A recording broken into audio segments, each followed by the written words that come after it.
visi tie dalykai, lyginimais ir panašiai, norėjimas ten skubiau turėti tą didesnę kantrybę, emocinį intelektą. Kaip ugdyti žmogus jį gali, kurį, pavyzdžiui, labai stipriai veikia, nes, tarkim, mane ir kitą žmogų tie patys dalykai emociškai gali skirtingai visiškai išvesti. Aš galiu net nereaguoti, o šalia esantį žmogų gali ten išvesti iš kantrybės ir panašiai.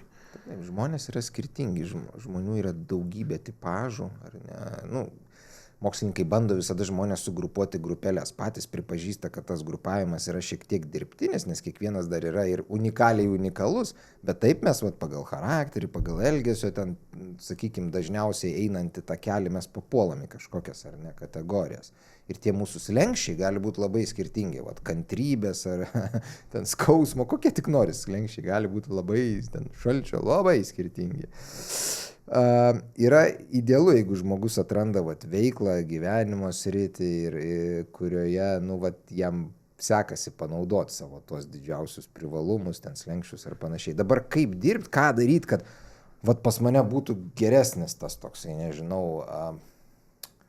jautrumas, pasikrovimas. Aš visada pateikiu pavyzdį su mobiliais telefonais. Jie turi bateriją ir jeigu baterijoje, tarkim, mažiau kaip 5% energijos, telefonas jis sulėtėja, jis taupo energiją, kad nemirtų. Jisai išjungia dalį ten savo procesorių, jisai apkarpo ekrano šviesumą, jisai daro viską, kad tik nenumirtų, kad dar ištemptų kelias minutės, ar ne? Lygiai taip pat elgiasi mūsų psichika ir organizmas. Ir mano dabar siūloma hipotezė yra tokia, kad iš tų šimtų klientų, kuriuos aš matau, aš dažniausiai suprantu, kad praktiškai beveik visi mūsų visuomeniai šiai dienai esam psichologiškai kažkuria prasme išsekę ir pervargę. Nebūtinai nuo darbo, nebūtinai nuo emocijų, kiekvienas skirtingai, bet mūsų tos baterijos jos nepakrautos. Psichologinės mūsų baterijos jos yra tokios pas daugelį su retom išimtim nepilnos. Ir čia atsiranda labai rimta problema, kad žmogus galėtų žymiai daugiau savo gyvenime, santykiuose ir versle ir pasiekti ir padaryti ir tiesiog jaustis kitaip, nes pasiekimai nesmė. Esmė, kaip tu jautiesi čia ir dabar kiekvieną dieną, kaip tu jautiesi. Ar tu dėkingas, ar tu laimingas, ar tu atsikėlęs iš lovos jauti prasmę gyvenimą. Čia yra esmė. Ir tam labai galėtų padėti, jeigu mes visi dažniau krautume savo bateriją. Kaip jinai kraunama? Keliais frontais. Yra keli dalykai, kurių reikia norint pakrauti savo psichologinę bateriją. Tai pirmiausia, gamtos. Reguliaraus, ilgalaikio kontakto su gamta. Ten bėgiojimo, vaikščiojimo, plaukimo, buvimo, prasėjimo gamtoje. Daugelis mokslininkų sako, kad virš pusvalandžio einant lauke, bet kur, miškas, parkas, pakelė, nesvarbu, grynas oras, ar ne? Virš pusvalandžio einant laukia, po truputį pradeda restartuotis centrinė nervų sistema. Ne visa, ne iš karto, bet po truputį, ar ne? Tai aš visada klientams patariu, vaikščiokit laukia.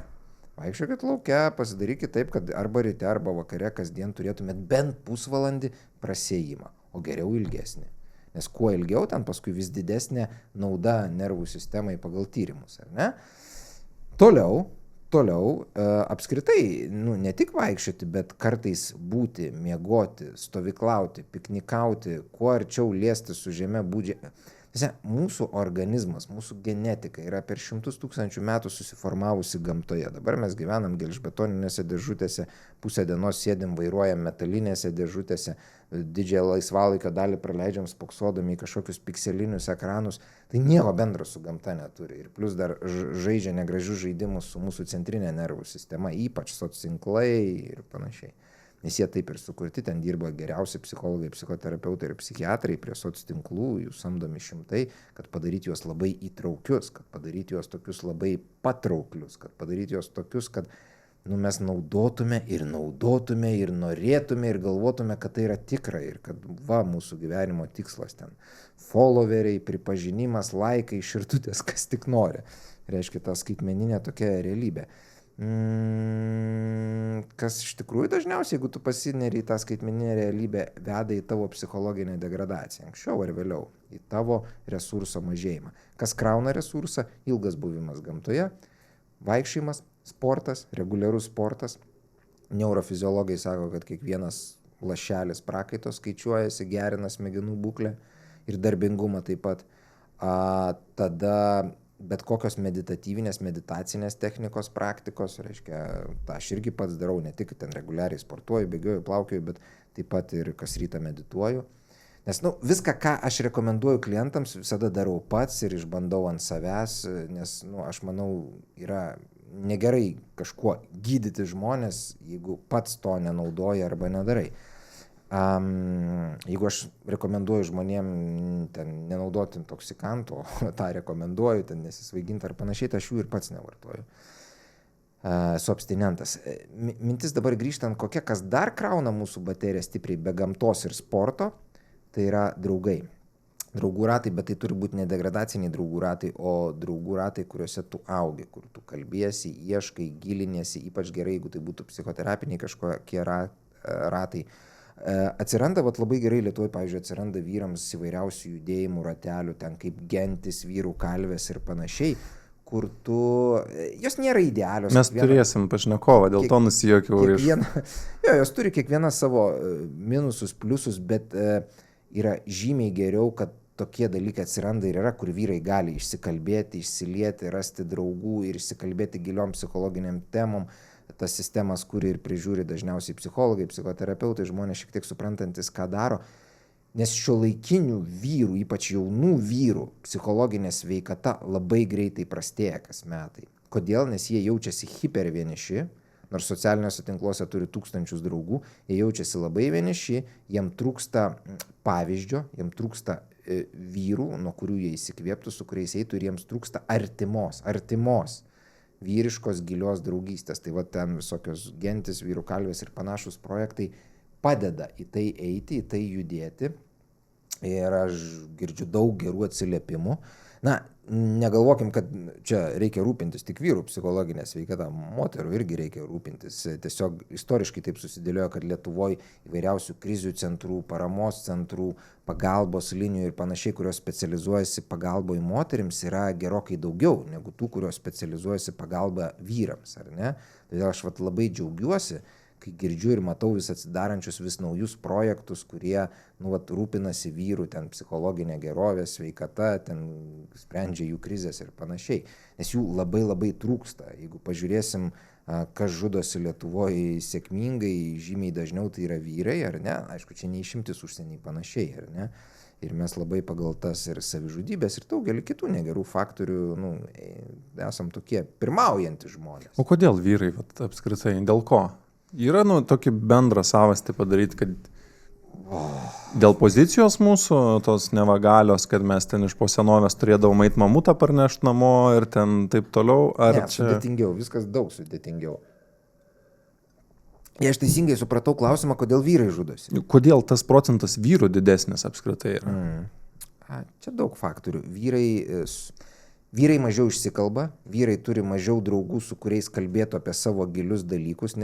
Moterims yra labiau natūralu įgimta, sakykim taip grubiai, čia bus moksliškai neteisinga, bet bus labai aišku, moterų emocinis intelektas yra aukštesnis, jos, kai turi problemą, yra linkusios išsikalbėti, pasiguosti, pasipasakot, susitikti su 10 draugių, kiekvienai papasakot, kaip jai sunkiai sekasi santykiuose darbe ar kažkur, gauti palaikymą, išsiverkti ir panašiai, parodyti savo silpnumą. Mes vyrai nemokam pabūti su kažkuo silpni, mūsų nieks nemokė, mes nemokam atsivert, mes nemokam terapintis, mes neturim tų terapinių draugyščių. Kitaip sakant, moteris gimsta jau kažkuria prasme šiek tiek tobulesnės, kas liečia tokių emocinių sunkumų išsivalymą, kas liečia tokių emocinių kažkokių blokų pašalinimą ir panašiai. Jos instinktyviai, intuityviai tai daro teisingiau. Todėl, mano nuomonė, vyrai dėl savo uždarumo, dėl visokių stereotipų, įsitikinimų, ten, kad, pavyzdžiui, vyrai neverkia ar taip toliau, jie kaupia ir uždaro problemas savy.